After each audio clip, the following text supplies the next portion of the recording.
है चैप्टर 4 जिसका नाम है मानव बस्तियाँ। ओके, और ये जो चैप्टर है वो हमारा सेकंड बुक का है। गैरिसन नगर क्या होता है? ठीक है, तो गैरिसन नगर क्या होता है? गैरिसन नगर ऐसे नगर होते हैं जहाँ पर कोई सेना वगैरह रहती हो। ठीक, इन्हें छावनी कहते हैं। और ये जो नगर थे इनका उदय किनके द्वारा हुआ था? तो ब्रिटिश शासनकाल में इनका उदय हुआ था। अब ऐसे कौन कौन से नगर है? तो अम्बाला, जलधार, महू, ये जो नगर है ये कैसे गैरिसन नगर कहलाते हैं। ओके, किसी नगर संकुलन की पहचान किस प्रकार से की जा सकती है? किसकी? मतलब ऐसा स्थान जहाँ की जो जनसंख्या हो वो 5 लाख से भी अधिक हो और वहाँ की जनता जो हो वो किसमें लगी हो? द्वितीयक व तृतीयक क्षेत्रों में लगी हो। ऐसे से हम किसके नगर संकुलन जो है उसकी पहचान आसानी से कर सकते हैं। महानगर क्या होते हैं?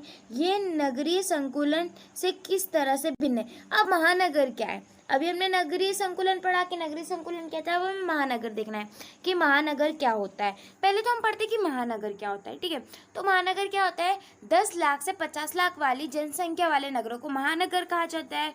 और नगर संकुलन क्या होता है? नगर संकुलन ऐसे होते हैं जो कि विस्तार करते हैं। ठीक है, और वहाँ पर उनके कार्यों को देखा जाता है, इससे वो विकसित होते हैं। और इनकी जनसंख्या कितनी होती है? 50 लाख से अधिक होती है। और यहाँ का जो जनसंख्या घनत्व है वो भी कैसा होता है? उच्च होता है। भारत की नगरीय बस्ती एवं ग्रामीण बस्ती में आधारभूत अंतर। किसमें? नगरीय बस्तियां में और ग्रामीण बस्तियां में। तो 3 अंतर लिखना है। ठीक है, तो पहले हम ग्रामीण बस्ती देखते हैं।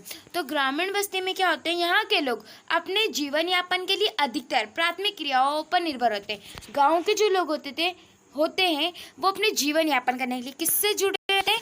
प्राथमिक क्रियाकलापों पर निर्भर रहते हैं। अब प्राथमिक क्रियाकलाप के अंतर्गत क्या क्या आता है? तो कृषि, पशुपालन, ये सब जो है प्राथमिक क्रिया के अंतर्गत आता है। उसके बाद है ग्रामीण बस्तियों में उत्पादित सब्जी, फल, फूल, अनाज आदि जैसे उत्पादन नगरीय बस्तियों की आवश्यकता की पूर्ति करते हैं।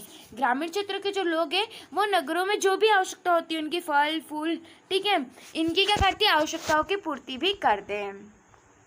ग्रामीण लोग एक स्थान छोड़कर दूसरे स्थान जाकर बसने के बारे में कम सोचते हैं। गांव के जो लोग होते हैं वो एक स्थान छोड़कर दूसरे स्थान पर बसने नहीं जाते। क्यों? क्योंकि उनका लंबा चौड़ा बार जो भी खेती वगैरह रहती है वो लंबी रहती है। ठीक, अतः उनमें सामाजिक संबंध प्रगाढ़ होते हैं और उनके आसपास के जो सामाजिक संबंध है वो भी अच्छे होते हैं। ग्रामीण बस्तियों के निवासियों में क्षेत्रीय गतिशीलता कम होती है। यहाँ के जो निवासी होते हैं उनमें क्या होती है? क्षेत्रीय जो गतिशीलता है वो कम होती है। ठीक है, अब हम नगरीय बस्ती पढ़ते हैं कि नगरीय बस्ती क्या होता है।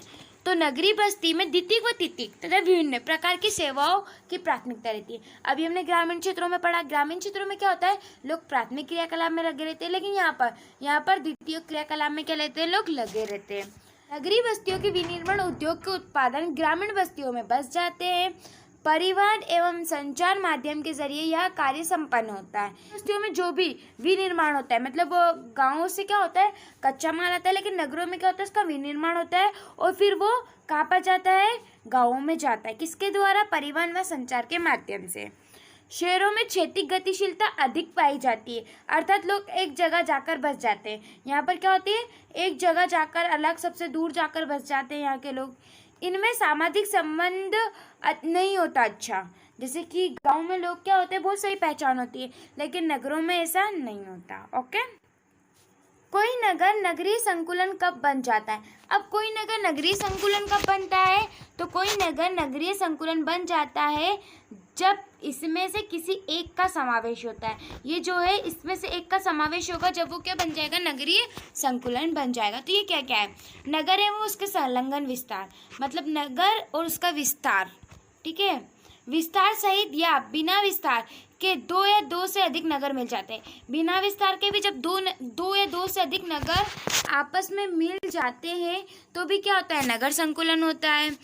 एक नगर या उसके सटे हुए या एक से अधिक नगर और उन नगरों के क्रमिक विस्तार से रेलवे लाइन, विश्वविद्यालय, नगरीय संकुलन बनाया जाता है।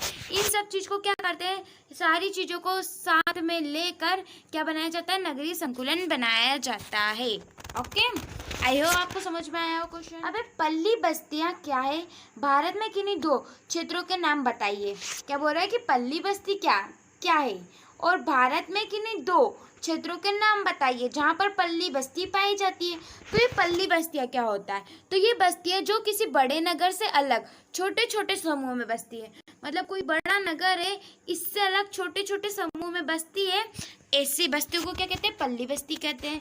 लेकिन वे उस बड़े घर का ही हिस्सा होता है। लेकिन ये जो इससे अलग हुए ना, इसके ये क्या होते हैं, हिस्से होते हैं। इन्हें अलग अलग जगहों में अलग अलग नामों से पुकारा जाता है और इन्हें अलग अलग जगह पर क्या करते हैं, बहुत सारे नाम से पुकारा जाता है, जैसे पल्ली, ठीक है, ढांगी, पूर्व आदि नामों से इन्हें जाना जाता है। छत्तीसगढ़ एवं हिमाचल की निचली पहाड़ी में, और ये कहाँ पर पाई जाती है, तो ये छत्तीसगढ़ और हिमाचल की जो निचली पहाड़ियाँ है वहाँ पर ये जो बस्ती है ये पाई जाती है। ओके। प्रकरण के आधार पर भारतीय नगरों को 6 प्रमुख प्रकारों में वर्गीकृत करें। किसके, प्रकरण के कार्य पर, मतलब कार्य के आधार पर नगरों को 6 भागों में बांटना है। तो पहला जो है वो है प्रशासन नगर। प्रशासन नगर क्या होते हैं, ये शहर या नगर जहाँ उच्चतर क्रम के प्रशासनिक मुख्यालय होते हैं, जैसे चंडीगढ़ और दिल्ली। मतलब ऐसे नगर जहाँ पर क्या हो, प्रशासन से जुड़ा हो या फिर किसी देश की राजधानी हो, ऐसे नगर, ठीक है। अब औद्योगिक नगर क्या होते हैं, औद्योगिक नगर वो होते हैं जहाँ पर उद्योग होता हो, ठीक है, उद्योगों की प्रधानता होती हो, ऐसे उद्योग। तो ऐसे उद्योग कहाँ पर है, मुंबई, जमशेदपुर, जो ये औद्योगिक नगर है। अब आता है परिवहन। परिवहन कौन से नगर होते हैं, कुछ नगर पतन के रूप में भी आयात निर्यात में संलग्न होते हैं, मतलब माल को ले जाना बेचना इनकी में। तो ऐसे कौन कौन से, तो विशाखापट्टनम, कांडरा, ये सब जो है परिवहन नगर है। अब आता है खनन। खनन नगर वो होते हैं जहाँ पर खनन कार्य किया जाता है, ठीक है। तो ऐसे कौन कौन से नगर है, तो झरिया, डिम्बो, ये जो है खनन नगर है। अब गैरीसन नगर क्या होता है, तो गैरीसन नगर वो होते हैं जहाँ पर सेना की छावनी होती है, ऐसे कौन कौन से, तो मेरठ और अम्बाला। ओके। अब ये धार्मिक एवं सांस्कृतिक नगर, तो ये नगर ऐसे होते हैं जो किसी धर्म या संस्कृति से जुड़े हुए होते हैं, जैसे कि उत्तराखंड, ठीक है, उज्जैन, ये सब नगर। भारतीय नगरों को उनके विकास के विशिष्ट गुणों के आधार पर कितने वर्षों में रखा जाता है। तो ये जो है भारत में नगरों का विकास इतिहास के विभिन्न चरणों से प्रभावित हुआ। भिन्न भिन्न चरणों से क्या हुआ, नगरों का विकास हुआ। जैसे कि हम प्राचीन काल में पढ़ेंगे, तो प्राचीन काल में जो नगर थे वो किसी धार्मिक या संस्कृति के केंद्र माने जाते थे। उदाहरण के लिए प्रयाग, प्रयाग जो है आज वर्तमान में उसे इलाहाबाद कहा जाता है, और पाटलिपुत्र, पाटलिपुत्र को पटना कहा जाता है, ठीक है। अब मध्यकालीन नगर कौन से होते हैं, मध्यकालीन वो नगर होते हैं जिस काल में अधिकांश नगरों का विकास रजवाड़ों व राज्यों के मुख्यालयों के रूप में होता, मतलब जहाँ पर राजाओं का शासन होता था, ऐसे वो कौन से नगर कहलाए, मध्यकालीन के। तो ऐसे कौन कौन से थे, तो जयपुर हो गया, लखनऊ हो गया, आगरा हो गया, ठीक है, ये सब इसका उदाहरण है। फिर होता है आधुनिक नगर। आधुनिक नगर कौन से, तो आधुनिक नगर वो थे जो अंग्रेजों व यूरोपियों ने अपने देश से प्रेरणा लेकर, मतलब हमारे देश में जो है स्थापित किए थे, ठीक। स्वतंत्रता प्राप्ति के बाद के नगर, इस समय अनेक नगर प्रशासनिक केंद्र, जैसे कि इस समय क्या हुआ, जब देश स्वतंत्र हो गया तो बहुत सारे नगर या फिर प्रशासनिक केंद्र अस्तित्व में आए।